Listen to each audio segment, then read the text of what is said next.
teknolojinin de göstergesi olarak çok büyük bir önem taşıyor. Bu anlamda kursiyerlerimizi, bunlara destek veren kıymetli eğitimleri, hocalarını hepsini tebrik ediyorum. Ederine, emeklerine, gönüllerine sağlık diyorum. Tekrar hayırlı olsun.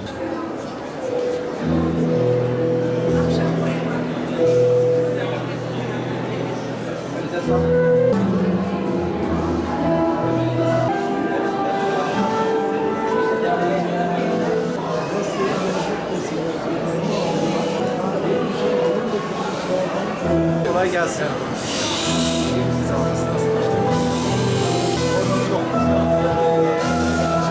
Büyüme için, çak kapı için kullanmışlar.